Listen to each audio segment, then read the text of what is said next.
পুকুর বুজিয়ে বাড়ি তোলার অভিযোগ উঠল এবার বারাসাত পুরসভার 12 নম্বর ওয়ার্ডের নপাড়া সংলগ্ন মা মনসা গুঁড়ো মশলার গলিতে।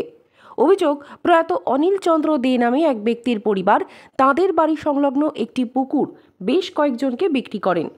ওই পুকুরের একাংশ বুজিয়ে একটি কাঁচা বাড়ি হয়ে গেলেও পাশেই থাকা পুকুরে পিলার তুলে বাড়ি করতে গেলে স্থানীয় কাউন্সিলর দুলাল চন্দ্র দাস তাতে বাধা দেন। প্রয়াত অনিল চন্দ্রদের পরিবারের অভিযোগ, তাদের ওটা শালি জমি, সময় মতন খাজনাও দিয়ে থাকেন তারা, কিন্তু স্থানীয় কিছু বাসিন্দার প্ররোচনায় স্থানীয় কাউন্সিলর তাদের জমির একাংশে পূজা মণ্ডপ তৈরি করতে চায়, আর তা দিতে না পারাতেই কাউন্সিলর তাদের ওই জমিতে বাড়ি হতে দিচ্ছেন না। যদিও গোটা বিষয়টি নিয়ে স্থানীয় কাউন্সিলরের সঙ্গে যোগাযোগ করা হলেও তিনি চিকিৎসার কারণে ব্যস্ত থাকায় তার সঙ্গে যোগাযোগ করা যায়নি। অন্যদিকে গোটা বিষয়টি নিয়ে বারাসাত পুরসভার চেয়ারম্যান অশ্বনী মুখার্জিকে প্রশ্ন করা হলে এদিন সংবাদ মাধ্যমের মুখোমুখি হয়ে তিনি জানিয়েছেন, দেখুন, দুলাল বাবু বিগত বোর্ডে একবার এই বিষয়ে তদানীন্তন বোর্ডকে ইনফর্ম করেছিলেন। হয়তো এই জটিলতার শুরু হয়তো অনেক আগে থেকেই, কিন্তু পরবর্তীকালে আমার কাছে বিষয়টা মাস 4-5 আগে আসে। এক মহিলা খুব অসহায় ভাবে কাকুতি মিনতি করছিলেন। দুলাল বাবুর চিঠির পরিপ্রেক্ষিতে বোর্ড থেকে আমি একটি চিঠি দিয়ে একটি জায়গায় স্টপ ওয়ার্ক করি। আমি তখনও ঘটনাটা বিস্তারিত জানতাম না। তারপর ভদ্রমহিলা কান্নাকাটি করাতে ওকে আমি জিজ্ঞাসা করি যে কি ঘটনাটা কি, কাউন্সিলরের সঙ্গে আপনার কিসের বিবাদ? বললো, দেখুন আমার কোনো বিবাদ নেই, ওই হয়তো ইতিপূর্বে জলা জমি ছিল হয়তো, কিন্তু বহু মানুষ সেটা ভরাট করে বসবাসও করছেন হয়তো। আমরা বিএলআর এর কাছে কনভার্সন করে গভর্নমেন্টের রেভিনিউ দিয়ে আমরা কিন্তু বিষয়টাকে করি, এবং তারপর অনলাইন প্রক্রিয়ার মধ্যে দিয়ে বিল্ডিং প্ল্যান স্যাংশন করে বাড়ি করছিলাম। তারপর বোর্ড মিটিং এ একদিন দুলাল বাবু প্রতিবাদ করেন। তখন আমি দুলাল বাবুকে বলি যে অনলাইনে বিল্ডিং প্ল্যান মানে তো জিও ট্যাগিং করে আপনাকে ছবি পাঠিয়ে আপনাকে স্যাংশন নিতে হয়, তাহলে স্বাভাবিকভাবেই সেটা যদি ডিচ বা জলা জমি হয় সেই ছবিই তো উঠবে, সেখানে কোনো তো ল্যান্ডের ছবি উঠবে না। ল্যান্ডের ছবি না থাকলে বা জমির ক্যারেক্টারের কনভার্সন না থাকলে নিশ্চিতভাবেই অনলাইনে স্যাংশন হবে না। এখানে প্রত্যক্ষভাবে মিউনিসিপ্যালিটির কিন্তু কোনো ভূমিকা নেই, কারণ যেহেতু অনলাইন প্রসেসের মাধ্যমে বিল্ডিং প্ল্যানটা, ওনাকে আমি বোঝানোর চেষ্টা করি যে ভদ্রমহিলাকে তো দেখে মনে হচ্ছে খুব অসহায়, খুব একটা দুস্থ, কিন্তু তথাপিও উনি আমাকে বলাতে আমি বললাম, দেখুন আপনার স্বাধীনতা আছে। তারপরে বোধহয় উনি কোর্টে যান। আর আরটিআই তে বোধহয় গত পরশুদিন আমি একটা চিঠি পেয়েছি নবান্ন থেকে, আমরা রিপোর্টও পাঠিয়ে দিচ্ছি। আমরা বিএলআর কেও চিঠি করেছি যে কোন গ্রাউন্ডে দাঁড়িয়ে উনি কনভার্সন দিলেন এবং যার বলে ও বিল্ডিং প্ল্যানটা স্যাংশন পেল।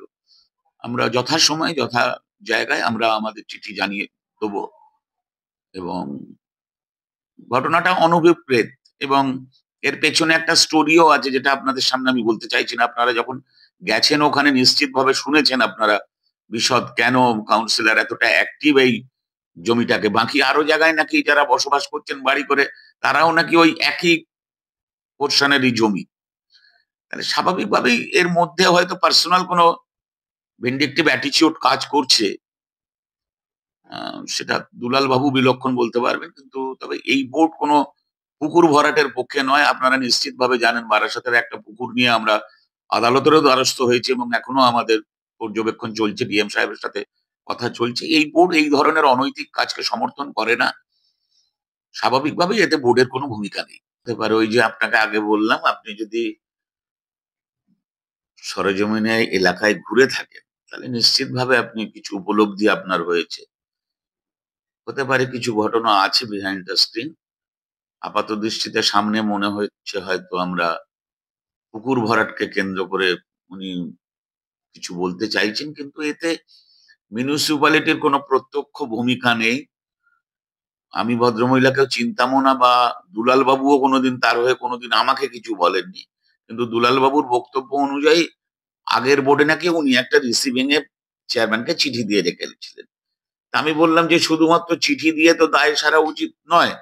তাহলে আজকে যতটা আপনি অ্যাক্টিভ, তাহলে আপনি বিষয়টাকে মনিটর করতে পারতেন, আপনি দেখতে পারতেন প্ল্যানিং ডিপার্টমেন্টে খোঁজ খবর নেওয়া যে ওখানে কেউ জমি প্ল্যান জমা দিল কিনা, তাহলে সেখানে বন্ধ করতে পারতাম, তাদের ডেকে আনতে পারতাম, বা বিএলআর তো কথা বলতে পারতেন যেখানে কনভার্সন হয়েছে। সেগুলো উনি করেননি, কিন্তু এখনো উনি খুব সক্রিয়। যেমন বলছেন ভোরবেলা রাতের বেলা উনি ছবি তুলছেন এই ঠান্ডাকে উপেক্ষা করে। এখন বেশি অ্যাক্টিভ। আমি কথা বলবো ওর সাথে। দেখি দুলাল বাবুকে আরেকবার জিজ্ঞাসা করব কেন উনি এরকম করছেন, এবং মানে খুব বেশি অর্থনৈতিকভাবে স্বাবলম্বী মানুষ যে ওখানে গেছেন তার যদি কাগজপত্রে ঠিক থাকে, তাকে এভাবে হ্যারাসমেন্টটা করাটা ঠিক হচ্ছে না। এটুকু বলতে পারি। Welcome to RB Diagnostic Barashat branch. For us, your health is our commitment. We provide you the best services in MRI, CT scan, blood test, X-ray, medicine, OPD, doctor's chamber.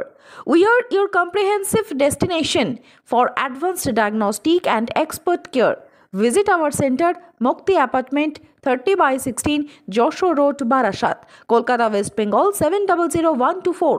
For more information, visit our website www.rbdiagnostic.com. To book your test, call our hotline